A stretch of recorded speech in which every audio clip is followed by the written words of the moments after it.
کسی نے پوسٹ بھیجی تھی، اس کے 4 خانے بنے ہوئے تھے، جس میں ایک میں دکھایا گیا تھا کہ ایک نوجوان بیٹھا ہوا موبائل کھیل رہا ہے، تو معاذ اللہ ایک موت کا فرشتہ دکھایا گیا لمبا سا جبہ پہن کر، اور وہ آ کر کہتا ہے کہ اب میں تمہاری روح قبض کروں گا۔ تو نوجوان کہتا ہے کہ جسٹ گیو می آ منٹ، مجھے 1 منٹ آپ ذرا دے دیں۔ تو پھر ملک الموت یعنی ملک الموت علیہ السلام بنائیں جیسے وہ، تو وہ کہتے ہیں کہ نہیں، ہم کسی کو مہلت نہیں دے سکتے۔ وہ کہتا ہے کہ مجھے صرف 1 سیکنڈ کی مہلت دے دیں۔ وہ کہتے ہیں یہ بھی نہیں ملے گی، اور پھر وہ دکھایا ایک ڈنڈا، اس پہ چاقو سا لگا ہوا ہے کہ وہ مارنے والے ہیں۔ تو وہ جواب میں پھر کہتا ہے کہ ویٹ از دیٹ پب جی، میں پب جی کھیل رہا ہوں۔ تو اگلی پوسٹ میں پھر یہ بنایا اگلے اس میں اسکرین میں کہ وہ پھر ساتھ ملک الموت علیہ السلام بھی بیٹھ جاتے ہیں، اس کو ویٹ کر لیتے ہیں کہ پب جی کھیل لے۔ کسی نے پوچھا ہے کہ اس طریقے سے پوسٹ بنا کر شیئر کرنا کیسا ہے؟ دیکھیں، اچھی طریقے سے یاد رکھیں کہ ملک الموت علیہ السلام ایک فرشتے ہیں، ان کو عزرائیل علیہ السلام بھی کہتے ہیں، اور یہ اللہ تبارک و تعالیٰ کے حکم سے تشریف لاتے ہیں، اور آپ کو خود یہ قدرت و اختیار حاصل نہیں کہ آپ کسی کو مہلت دیں۔ ہاں، اگر اللہ تبارک و تعالیٰ کسی کے لیے مہلت کا حکم دے تو وہ دے سکتے ہیں، ورنہ نہیں دے سکتے۔ اور یہ سامنے ظاہر ہو کر بھی اب روح قبض نہیں کرتے ہیں۔ پہلے دور میں، پچھلے نبیوں کے دور میں آپ ظاہری طور پر آ کر روح قبض کرتے تھے، لیکن موسیٰ علیہ السلام کے زمانے کے بعد سے اب پوشیدہ طور پر آتے ہیں۔ اس کی بھی ایک ہے کوئی اس کے ریزن، وہ موضوع کے مطابق نہیں، اس لیے میں چھوڑ رہا ہوں۔ تو اب یہ ملک الموت علیہ السلام کو پھر ایک تو سامنے بنانا، پھر وہ کہنا اس کا کہ تھوڑا ٹھہر جاؤ میں گیم کھیل رہا ہوں، اور وہ ساتھ بیٹھ جائیں، اس میں بہت ہی زیادہ بڑی بے ادبی ہے ایک فرشتے کی۔ اس کو ہنسی مذاق بنا لیا، ٹھٹا بنا لیا، اور مطلب ایسا ظاہر کیا کہ معاذ اللہ فرشتہ بھی اس کا گیم کا نام سن کر بیٹھ گیا۔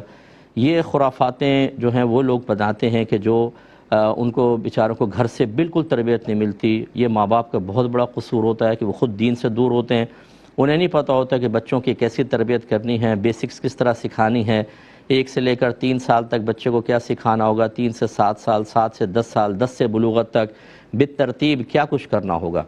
تربیت کا مطلب ہوتا ہے تبلیغ الشیء الی کمالہ شیئا فشیئا، کسی شے کو درجہ کمال تک پہنچانا آہستہ آہستہ، یہ ہے تربیت۔ ہم درجہ کمال تک کہاں پہنچاتے ہیں؟ نہ ہمیں اس کا نقص پتہ ہے، نہ اس کا کمال معلوم۔ چند چیزیں سکھا دیں، اولاد باہر نکل کے اسکول کالج میں جا کے اس طرح کی خرافاتیں کر کے اللہ کا مذاق اڑائے، فرشتوں کا مذاق اڑائے، عذابات کا مذاق اڑائے۔ والدین کو پتہ ہی نہیں ہوتا کیا ہو رہا ہے کیا نہیں ہو رہا، ان کے سامنے بھی کریں تو بس ان کو کچھ نہیں معلوم، بیچارے وہ روکنے پہ قدرت نہیں رکھتے اپنی کم علمی اور جہالت کی بنا پر۔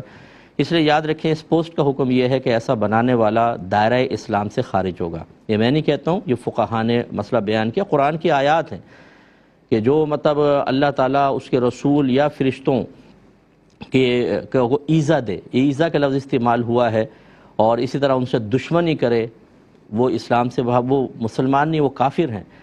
مفہوم آیات کے جو میں آپ کو بتا رہا ہوں، اسی طرح حدیث کے اندر سرکار صلی اللہ علیہ وسلم نے بیان فرمایا۔ لہذا خلاصہ کلام یہ ہے کہ ایسا شخص دائرہ اسلام سے خارج ہوگا، اس کو تجدید ایمان کرنا چاہیے، تجدید نکاح۔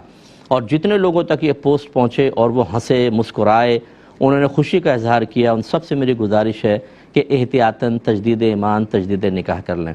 اچھا، جب اس طرح کا کوئی حکم بیان کیا جائے تو ہمارے وہ بہن بھائی، وہ بچے، وہ پیرنٹس جنہوں نے کبھی دین کی اونچ نیچ کو سیکھا ہی نہیں ہوتا، ان کا ایک دم اندر کا مفتی جاگ جاتا ہے اور ان کا ذہن کام کرنا شروع کرتا ہے، یار اتنی سی چیز سے وہ کافر ہو سکتا ہے؟